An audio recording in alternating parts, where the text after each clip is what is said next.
Hello बच्चों, कैसे हो? Good morning. मैं मुकेश कुमार अग्रवाल आपका स्वागत करता हूं फिर से एक बार आपके अपने यूट्यूब चैनल पर। अपना प्रायिकता वाला जो चैप्टर था वो कंप्लीट हो चुका है, वैदिक गणित पूरी हो चुकी है और आज हम एक नया चैप्टर स्टार्ट कर रहे हैं जो कि सांख्यिकी स्टैटिस्टिक्स का एक बहुत ही महत्वपूर्ण चैप्टर है। केंद्रीय प्रवृत्तियों की माप, मेजर्स ऑफ सेंट्रल टेंडेंसी, जो कि एनसीईआरटी में भी आता है और आरबीएसई में, दोनों में आता है और दोनों में बहुत ही महत्वपूर्ण चैप्टर है। जो बच्चे कुछ एवरेज होते हैं, वीक होते हैं, उन बच्चों के लिए बहुत ही शानदार चैप्टर है, बहुत आसान है। लेकिन इससे पहले मैं कुछ आपको बात बताना चाहूँगा कि जो मैंने मोस्ट इम्पोर्टेंट क्वेश्चंस की जो वीडियो डाली हैं, वे वीडियोज उन बच्चों को लाभ देंगी जो बच्चे अभी एग्ज़ाम देने वाले हैं और उन बच्चों को लाभ देंगी उस समय जब कोर्स पूरा हमारा हो जाता है और हम एग्ज़ाम की तैयारी कर रहे होते हैं। उस समय अपनी प्रिपरेशन को धार देने के लिए ये क्वेश्चंस बहुत ही इम्पोर्टेंट रहेंगे, एग्ज़ाम की दृष्टि से भी रहेंगे। इसमें शुरू में मैंने जो क्वेश्चंस की लिस्ट डाली हुई है वो बच्चे उन्हें देखें, खुद सोल्व करें और फिर जो सॉल्यूशन मैंने दिए हैं उनसे मैच करें और जो क्वेश्चंस नहीं आते हैं उनको आप उसमें सेट करें।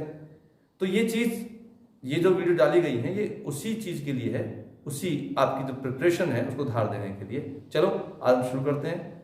आज हम जो पढ़ रहे हैं वो है केंद्रीय प्रवृत्तियों की माप, मेजर्स ऑफ सेंट्रल टेंडेंसी। तो हमारे जो कोर्स हैं उसमें 3 पार्ट हैं इसके, माध्य, माध्यक और बहुलक, यानी कि मीन, मीडियन और मोड। तो आज के पार्ट में हम जो करेंगे, आज की वीडियो में, वो हम मीन पे फोकस करेंगे। मीन का मतलब होता है माध्य, इसे हम समांतर माध्य या औसत भी कहते हैं, एवरेज या फिर अरिथमेटिक मीन। और इसकी 3 विधियां या 3 मेथड हमारे कोर्सेज में दिए हुए हैं। एक डायरेक्ट मेथड है, दूसरा है एज्यूम्ड मीन मेथड यानी कि कल्पित माध्य विधि है, और तीसरा है पद विचलन विधि यानी कि स्टेप डेविएशन मेथड। आज के वीडियो में हम डायरेक्ट मेथड को समझेंगे और डायरेक्ट मेथड से क्वेश्चंस को हम कैसे सोल्व करेंगे ये हम 1 बाय 1 लेंगे। तो पहले हम शुरू करते हैं मीन यानी कि माध्य। और क्वेश्चंस जो आते हैं वो 3 तरह के आते हैं। 9th एनसीईआरटी में 2 तरह के टाइप क्वेश्चन दे रखे हैं। एक तो इंडिविजुअल सीरीज वाले यानी कि व्यक्तिगत श्रेणी से माध्य ज्ञात करने वाले, और एक दिया हुआ है अवर्गीकृत यानी कि अनग्रुप्ड फ्रीक्वेंसी डिस्ट्रीब्यूशन से मीन फाइंड करने वाले, और ग्रुप्ड फ्रीक्वेंसी दी हुई है उनके 10th एनसीईआरटी में। जबकि आरबीएसई की बात करें तो 9th में और 10th में ये पूरा ही दिया हुआ है। तो हम शुरू करते हैं। पहले ए पार्ट जिसमें है इंडिविजुअल सीरीज से हम मीन फाइंड करेंगे, यानी कि व्यक्तिगत श्रेणी से हम माध्य कैसे ज्ञात करें। तो आप देखिए, पहली बात समझना पड़ेगा कि व्यक्तिगत श्रेणी क्या होती है। तो इसमें खुली संख्याएं होती हैं, संख्याएं अलग अलग होती हैं, कोई फ्रीक्वेंसी दी हुई नहीं होती है, इसमें कोई टेबल भी दी हुई नहीं होती है, केवल संख्याएं खुली होती हैं। तो कुछ नहीं करना, आपको सभी जो संख्याएं हैं, जो ऑब्जर्वेशंस हैं, जितने भी प्रेक्षण हैं, उनको सबका सम करना है, योग करना है, और उसमें आपको नंबर ऑफ ऑब्जर्वेशंस यानी प्रेक्षणों की संख्या काउंट करके भाई कितनी संख्याएं हैं उनको डिवाइड कर देना है। तो उसका जो फॉर्मूला बनेगा वो बनेगा x bar equal sigma x upon n। Here sigma x जो है वो प्रेक्षणों का योग है यानी कि सम ऑफ ऑब्जर्वेशंस, और जो n है वो है नंबर ऑफ ऑब्जर्वेशन यानी कि प्रेक्षणों की संख्या। एक क्वेश्चन लेते हैं, तो आपके सामने स्क्रीन पे क्वेश्चन है, आप देखिए उसको। इसमें संख्याएं लिखी हुई हैं खुली हुई, 3, 9, 11, 13, 17, 20, 22, 24, 26 और 30 खुली संख्याएं हैं। ये असेंडिंग ऑर्डर में लिखी है मैंने, ये किसी भी ऑर्डर में हो सकती हैं, इससे इसमें कोई फर्क नहीं पड़ता है। असेंडिंग हो, डिसेंडिंग हो, आगे पीछे कैसे बढ़ सकते हैं, कोई समस्या नहीं है। जैसा क्वेश्चन है बस संख्याएं खुली हुई हैं। तो सबसे पहले हम इसका सिग्मा एक्स फाइंड करेंगे। सिग्मा एक्स फाइंड करने के लिए सभी जो नंबर्स दिए हुए हैं उन्हें हमको जोड़ना है। तो मैंने सबको जोड़ा है, +9 है, इसमें +11 है, सबको जोड़ दिया है मैंने। और सम करने पर जो हमारे पास आया है 175। अब हम देखेंगे नंबर ऑफ ऑब्जर्वेशंस, यानी संख्याएं कितनी हैं वो गिनेंगे। तो काउंट करने पे हमें ये 10 प्राप्त होती है, यानी कि n की वैल्यू हो गई 10। हम फॉर्मूला लिखेंगे x बार मीन का डिनोशन है, प्रतीक है, equal sigma x upon n। अब सिग्मा x यानी कि जो हमारा सम आया था, जो योग आया था संख्याओं का, वो था 175 अपॉन में n की जगह हम 10 पुट करेंगे और 10 से जब 175 डिवाइड करेंगे, भाग देंगे, तो हमें मिलेगा 17.5 यानी 17.5। अब हमें ये बात ध्यान रखनी है कि यदि यहाँ पे ये मार्क्स होते या रन्स होते या गोल्स होते, ऐसा कुछ भी होता, या हाइट जैसे मीटर्स में हो, सेंटीमीटर में हो, तो वो यूनिट हमें आंसर में जरूर लिखनी है, ये आपको ध्यान रखना है। तो ये इंडिविजुअल सीरीज कैसी भी आ जाए, आपको ऐसे ही करना है, पहले सभी नंबर्स को जोड़ना है और फिर जितने नंबर हैं उतने डिवाइड कर देना है। अगला जो क्वेश्चन टाइप है वो आता है कि अनग्रुप्ड फ्रीक्वेंसी डिस्ट्रीब्यूशन से हम मीन कैसे फाइंड करें, यानी कि जो अवर्गीकृत बारंबारता सारणी में दी होगी वो हम उससे हम मीन कैसे फाइंड करेंगे। तो पहले समझना होगा कि अवर्गीकृत डिस्ट्रीब्यूशन क्या है, यानी कि जो अवर्गीकृत बारंबारता बंटन वो क्या है अनग्रुप्ड। तो इसमें 2 कॉलम होंगे। पहले कॉलम में आपको दिया जाएगा x यानी कि जो नंबर्स दिए होंगे, और नेक्स्ट कॉलम में उसकी होगी फ्रीक्वेंसी यानी बारंबारता, जैसे आवृत्ति भी कहते हैं, फ्रीक्वेंसी दी हुई होगी। तो पहले मैं आपको मेथड समझाता हूँ क्या करना है। इसके लिए आपको करना होगा कि सबसे पहले 3 कॉलम की टेबल बनाएंगे। देखो मैं इसमें स्क्रीन पर शो हो रही है कि पहले कॉलम में x है जिसे हम वेरिएबल भी कहते हैं, दूसरे कॉलम में फ्रीक्वेंसी f है, और थर्ड कॉलम जो हम बनाएंगे अपनी तरफ से वो है f मल्टीप्लाई x, यानी कि f और x वाले दोनों कॉलम को हमको मल्टीप्लाई करके इसमें लिखना है। और उसके बाद जब फॉर्मूला लगाएंगे तो x bar equal sigma fx upon sigma f, यानी fx वाले कॉलम में तीसरे कॉलम का सम और अपॉन में f का सम, यानी कि फ्रीक्वेंसी वाले जो कॉलम है उसका सम करके लिखेंगे। इसके लिए क्वेश्चन लिया है जो आरबीएससी की बुक में है। इसमें हमने जो संख्या ली है इसमें देखें आप तो 2, 5, 7, 9, 11 ये x हैं, वेरिएबल्स हैं। उसके बाद फ्रीक्वेंसी दी हुई है, इसके अंदर फ्रीक्वेंसी आप देख सकते हैं 1 है, 5 है, 4 है, 7 है, 3 है। ये 2 कॉलम हो गए, ये क्वेश्चन में आए। जब हम इसका सॉल्यूशन करेंगे तो 2 कॉलम ये बनेंगे और 1 कॉलम एक्स्ट्रा बनाएंगे f मल्टीप्लाई x का। तो हम मल्टीप्लाई करेंगे f को x से। बुक्स में fi इंटू xi होता है। i का मतलब होता है आइटम नंबर, कि कितने नंबर का है। तो फर्स्ट को फर्स्ट से, सेकंड को सेकंड से। तो देखिए x वाले कॉलम में फर्स्ट में 2 है और f वाले कॉलम में फर्स्ट में 1 है, तो 2 को 1 से मल्टीप्लाई कर दिया, 2 आ गया। उसके बाद में आप देखें तो 5 को 5 से करेंगे 25 आ गया।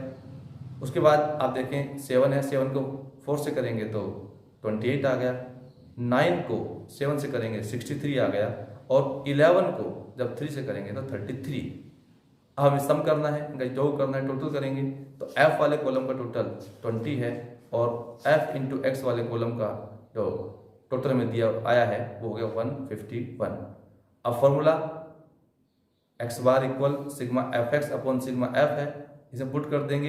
एफ एक्स का जो सम आया वो 151 है और f का सम जो आया वो 20 है। तो 151 अपॉन में 20 से हम 151 को जब डिवाइड करते हैं तो हमारे पास आता है 7.55। इसमें कोई यूनिट दी हुई नहीं थी भी प्राप्तांक है, मार्क्स हैं या फिर कुछ है, तो हमने कुछ लिखा नहीं है, 7.55। अब नेक्स्ट जो क्वेश्चन है टाइप, उसमें हम लेंगे ग्रुप्ड फ्रीक्वेंसी टेबल लेंगे, यानी वर्गीकृत बारंबारता सारणी। और वर्गीकृत बारंबारता सारणी जो होती है उसके लिए जो मेथड होगा, उसमें जो पार्ट्स होंगे उसमें ये होगा कि आपको 4 कॉलम्स की टेबल बनानी होगी। फर्स्ट कॉलम में आप लिखेंगे क्लास इंटरवल। क्लास इंटरवल क्या होते हैं, जैसे आपको 0 से 10, 10 से 20, 20 से 30, इसमें लिमिट्स होती हैं। एक लोअर लिमिट यानी निम्न सीमा, एक ऊपरी सीमा यानी जो अपर लिमिट कहते हैं वो होंगी इसके अंदर, और आपको फ्रीक्वेंसी दी जाएगी, बारंबारता। तीसरा कॉलम जो हम बनाएंगे उसमें x यानी कि इसमें मिड वैल्यू आएगी। मिड वैल्यू कैसे फाइंड करेंगे, जो मैंने देखो साइड में शो कर रखा है कि x की वैल्यू हम कैसे फाइंड करेंगे, L1 प्लस L2 अपॉन 2। यहाँ पे L1 जो है वो लोअर लिमिट होगी और L2 होगी जो अपर लिमिट होगी। तो जो भी हमें क्लास इंटरवल दिया जाएगा, जैसे हमने 0 से 10 मिला तो 0 उसकी लोअर लिमिट हो गई और 10 उसकी अपर लिमिट हो गई। तो 0 और 10 को जब हम जोड़ते हैं तो 10 हुआ, और 2 से डिवाइड करेंगे तो 5, तो हम इस कॉलम में 5 लिख देंगे। जो भी एग्जाम्पल हम देंगे उसमें समझाएंगे आपको। और फोर्थ जो कॉलम बनेगा वो वही है पहले की तरह, f मल्टीप्लाई x। f को x को मल्टीप्लाई करके इसमें लिखना है, फिर सम करना है f का और fx का, और फॉर्मूले में पुट कर देना है x bar equal sigma fx upon sigma f। अब एक एग्जाम्पल लेते हैं, क्वेश्चन लेते हैं। ये भी आरबीएससी की बुक है, 17.3 का फर्स्ट क्वेश्चन है जो हम ले रहे हैं वहाँ से। तो इसमें देखें आप, फर्स्ट जो दिया हुआ है कॉलम में वो क्लास इंटरवल पहले से दिया हुआ है, 0 से 10, 10 से 20, 20 से 30, 30 से 40, 40 से 42, 50 ये दिया हुआ है। इसके अंदर आपको फ्रीक्वेंसी भी दी हुई है, फ्रीक्वेंसी आप देख लें, फ्रीक्वेंसी में क्या दिया हुआ है आपको।